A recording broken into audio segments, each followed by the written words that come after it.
الحمد لله الذي أنزل على عبده الكتاب ولم يجعل له عوجا قيما لينذر بأسا شديدا من لدنه ويبشر المؤمنين الذين يعملون الصالحات أن لهم أجرا حسنا ماكثين فيه أبدا وينذر الذين قالوا اتخذ الله ولدا ما لهم به من علم ولا لآبائهم كبرت كلمة تخرج من أفواههم إن يقولون إلا كذبا فلعلك باخع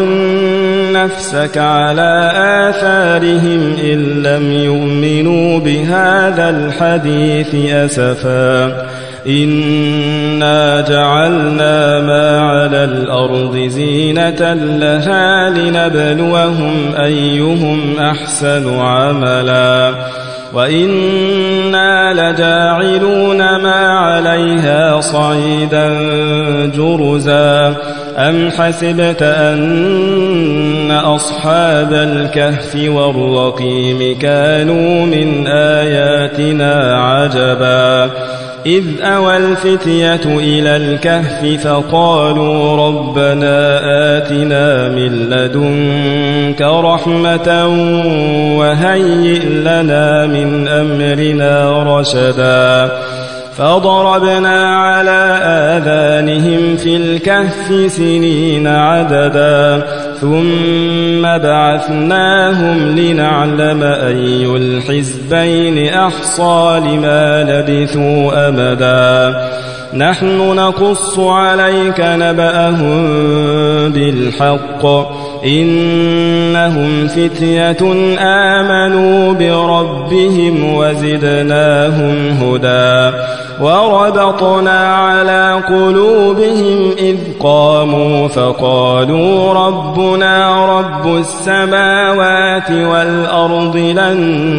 ندعو من دونه إلها لقد قلنا إذا شططا هؤلاء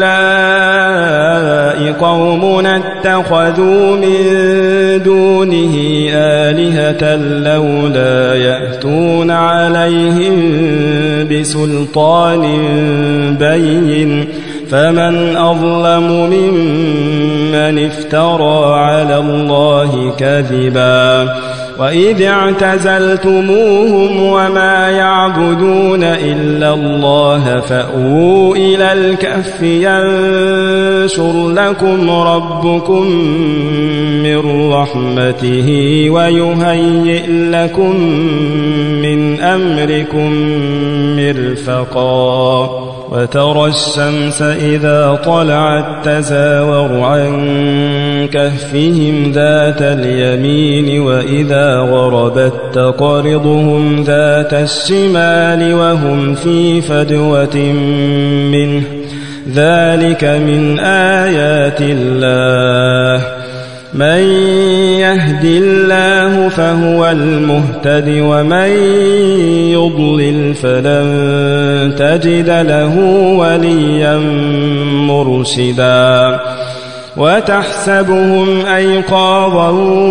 وهم رقود ونقلبهم ذات اليمين وذات الشمال وكلبهم باسط ذراعيه بالوصيد لو اطلعت عليهم لوليت منهم فرارا ولملئت منهم رعبا وكذلك بعثناهم ليتساءلوا بينهم قال قائل منهم كم لبثتم قالوا لبثنا يوما أو بعض يوم قالوا ربكم أعلم بما لبثتم فبعثوا أحدكم بورقكم هذه إلى المدينة فلينظر أيها أزكى طعاما فليأتكم برزق منه وليتلطف ولا يشعرن بكم أحدا إنهم إن يظهروا عليكم يرجموكم أو يعيدوكم في ملتهم ولن تفلحوا إذا أبدا وكذلك أعثرنا عليهم ليعلموا أن وعد الله حق وأن الساعة لا ريب فيها إذ يتنازعون بينهم أمرهم فقالوا بنوا عليهم بنيانا ربهم أعلم بهم قال الذين غلبوا على أمرهم لنتخذن عليهم مسجدا سيقولون ثلاثة رابعهم كلبهم ويقولون خمسة سادسهم كلبهم رجما بالغيب ويقولون سبعة وثامنهم كلبهم قل ربي أعلم بعدتهم ما يعلمهم إلا قليل فلا تمار فيهم إلا مراء ظاهرا ولا تستفت فيهم منهم أحدا ولا تقولن لشيء إني فاعل ذلك غدا إلا أن يشاء الله واذكر ربك إذا نسيت وقل عسى أن يهديني ربي لأقرب من هذا رشدا ولبثوا في كهفهم 300 سنين وازدادوا 9 قل الله أعلم بما لبثوا له غيب السماوات والأرض أبصر به وأسمع ما لهم من دونه من ولي ولا يشرك في حكمه أحدا واتل ما أوحي إليك من كتاب ربك لا مبدل لكلماته ولن تجد من دونه ملتحدا واصبر نفسك مع الذين يدعون ربهم بالغداة والعشي يريدون وجهه ولا تعد عيناك عنهم تريد زينة الحياة الدنيا ولا تطع من أغفلنا قلبه عن ذكرنا واتبع هواه وكان أمره فرطا وقل الحق من ربكم فمن شاء فليؤمن ومن شاء فليكفر إنا أعتدنا للظالمين نارا أحاط بهم سرادقها وإن يستغيثوا يغاثوا بماء كالمهل يشوي الوجوه بئس الشراب وساءت مرتفقا إن الذين آمنوا وعملوا الصالحات إنا لا نضيع أجر من أحسن عملا أولئك لهم جنات عدن تجري من تحتهم الأنهار يحلون فيها من أساور من ذهب ويلبسون ثيابا خضرا من سندس واستبرق متكئين فيها على الأرائك نعم الثواب وحسنت مرتفقا واضرب لهم مثل الرجلين جعلنا لأحدهما جنتين من أعناب وحففناهما بنخل وجعلنا بينهما زرعا كلتا الجنتين آتت أكلها ولم تظلم منه شيئا وفجرنا خلالهما نهرا وكان له ثمر فقال لصاحبه وهو يحاوره أنا أكثر منك مالا وأعز نفرا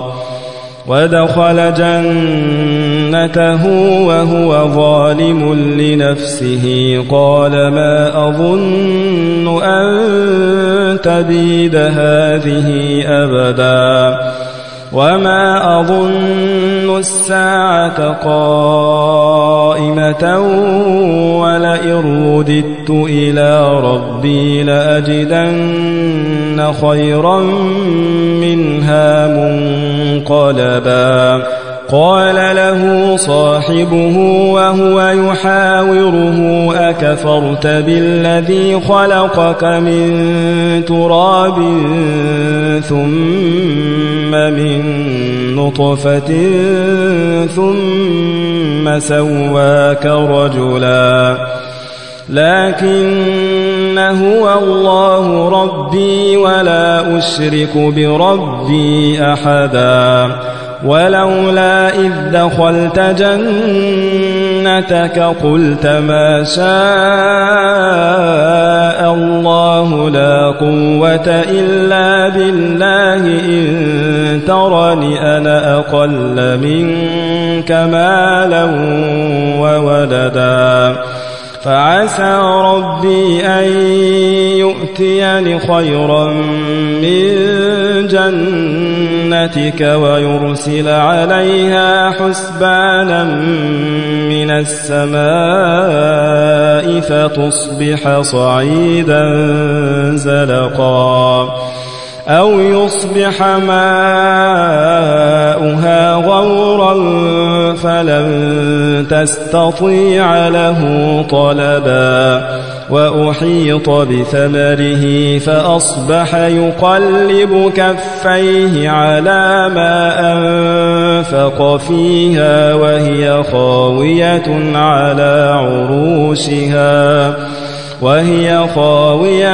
على عروشها ويقول يا ليتني لم أشرك بربي أحدا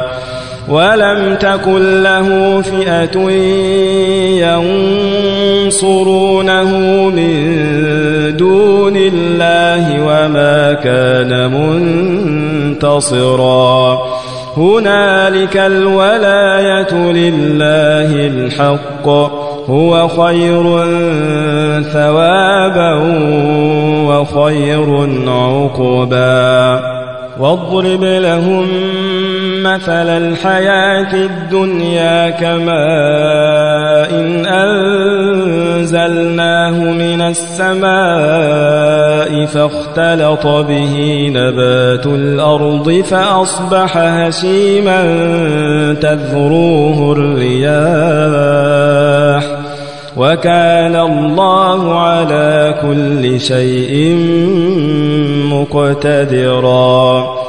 المال والبنون زينة الحياة الدنيا والباقيات الصالحات خير عند ربك ثوابا وخير أملا ويوم نسير الجبال وترى الأرض بارزة وحشرناهم فلم نغادر منهم أحدا وعرضوا على ربك صفا لقد جئتمونا كما خلقناكم أول مرة بل زعمتم أن لن نجعل لكم موعدا ووضع الكتاب فترى المجرمين مشفقين مما فيه ويقولون يا ويلتنا ما لهذا الكتاب لا يغادر صغيرة ولا كبيرة إلا أحصاها ووجدوا ما عملوا حاضرا ولا يظلم ربك أحدا وإذ قلنا للملائكة اسجدوا لآدم فسجدوا إلا إبليس كان من الجن ففسق عن أمر ربه أفتتخذونه وذريته أولياء من دوني وهم لكم عدو بئس للظالمين بدلا ما أشهدتهم خلق السماوات والأرض ولا خلق أنفسهم وما كنت متخذ المضلين عضدا ويوم يقول نادوا شركائي الذين زعمتم فدعوهم فلم يستجيبوا لهم وجعلنا بينهم موبقا ورأى المجرمون النار فظنوا أنهم مواقعوها ولم يجدوا عنها مصرفا ولقد صرفنا في هذا القرآن للناس من كل مثل وكان الإنسان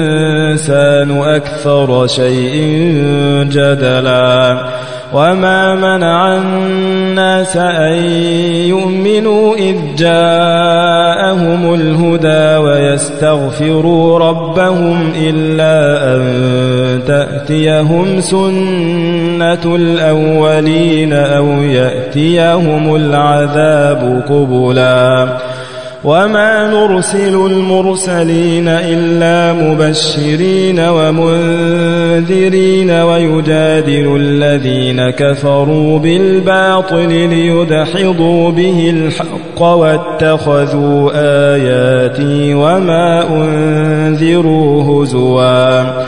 ومن أظلم ممن ذكر بآيات ربه فأعرض عنها ونسي ما قدمت يداه إنا جعلنا على قلوبهم أكنة أن يفقهوه وفي آذانهم وقرا وإن تدعهم إلى الهدى فلن يهتدوا إذن أبدا وربك الغفور ذو الرحمة لو يؤاخذهم بما كسبوا لعجل لهم العذاب بل لهم موعد لن يجدوا من دونه موئلا وتلك القرى أهلكناهم لما ظلموا وجعلنا لمهلكهم موعدا وإذ قال موسى لفتاه لا أبرح حتى أبلغ مجمع البحرين أو أمضي حقبا فلما بلغا مجمع بينهما نسيا حوتهما فاتخذ سبيله في البحر سربا فلما جاوزا قال لفتاه آتنا غداءنا لقد لقينا من سفرنا هذا نصبا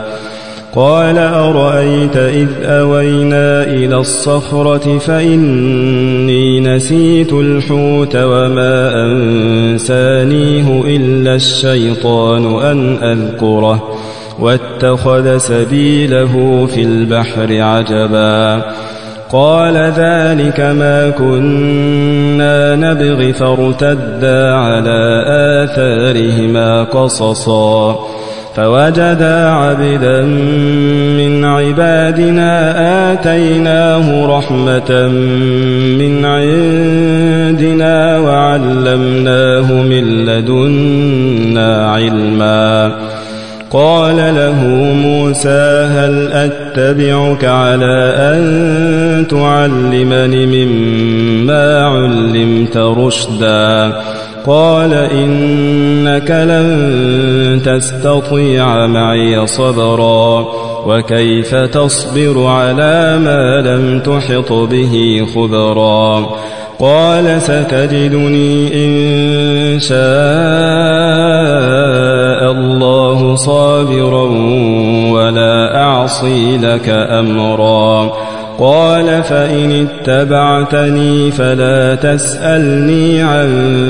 شيء حتى أحدث لك منه ذكرا فانطلقا حتى إذا ركبا في السفينة خرقها قال أخرقتها لتغرق أهلها لقد جئت شيئا إمرا قال ألم أقل إنك لن تستطيع معي صبرا قال لا تؤاخذني بما نسيت ولا ترهقني من أمري عسرا فانطلقا حتى إذا لقيا غلاما فقتله قال أقتلت نفسا زكية بغير نفس لقد جئت شيئا نكرا قال ألم أقل لك إنك لن تستطيع معي صبرا قال إن سألتك عن شيء بعدها فلا تصاحبني قد بلغت من لدني عذرا فانطلقا حتى إذا أتيا أهل قرية استطعما أهلها فأبوا أن يضيفوهما فوجدا فيها جدارا يريد أن ينقض فأقامه قال لو شئت لاتخذت عليه أجرا قال هذا فراق بيني وبينك سأنبئك بتأويل ما لم تستطع عليه صبرا أما السفينة فكانت لمساكين يعملون في البحر فأردت أن أعيبها وكان وراءهم ملك يأخذ كل سفينة غصبا وأما الغلام فكان أبواه مؤمنين فخشينا أن يرهقهما طغيانا وكفرا فأردنا أن يبدلهما ربهما خيرا منه زكاة وأقرب رحما وأما الجدار فكان لغلامين يتيمين في المدينة وكان تحته كنز لهما وكان أبوهما صالحا وكان أبوهما صالحا فأراد ربك أن يبلغا أشدهما ويستخرجا كنزهما رحمة من ربك وما فعلته عن أمري ذلك تأويل ما لم تسطع عليه صبرا ويسألونك عن ذي القرنين قل سأتلو عليكم منه ذكرا إنا مكنا له في الأرض وآتيناه من كل شيء سببا فأتبع سببا حتى إذا بلغ مغرب الشمس وجدها تغرب في عين حمئة ووجد عندها قوما قلنا يا ذا القرنين إما أن تعذب وإما أن تتخذ فيهم حسنا قال أما من ظلم فسوف نعذبه ثم يرد إلى ربه فيعذبه عذابا نكرا وأما من آمن وعمل صالحا فله جزاء الحسنى وسنقول له من أمرنا يسرا ثم أتبع سببا حتى إذا بلغ مطلع الشمس وجدها تطلع على قوم لم نجعل لهم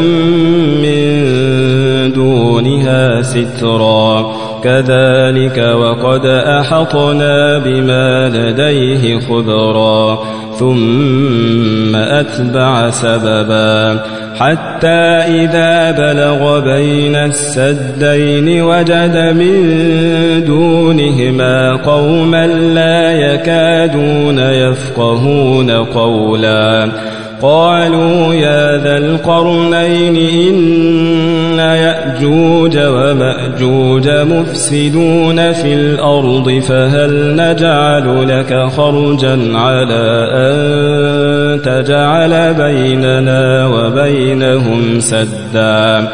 قال ما مكني فيه ربي خير فأعينوني بقوة أجعل بينكم وبينهم ردما آتوني زبر الحديد حتى إذا ساوى بين الصدفين قال انفخوا حتى إذا جعله نارا قال آتوني أفرغ عليه قطرا فما استطاعوا أن يظهروه وما استطاعوا له نقبا قال هذا رحمة من ربي فإذا جاء وعد ربي جعله دكاء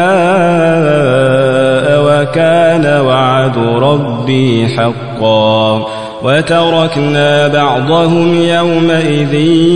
يموج في بعض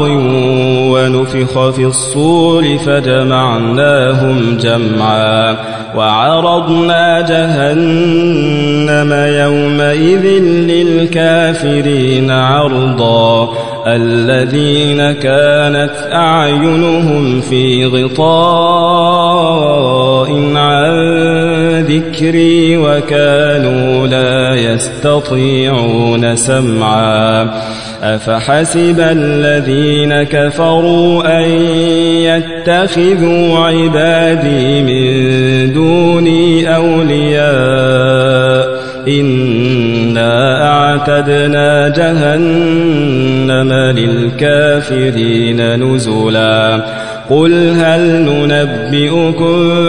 بالأخسرين أعمالا الذين ضل سعيهم في الحياة الدنيا وهم يحسبون أنهم يحسنون صنعا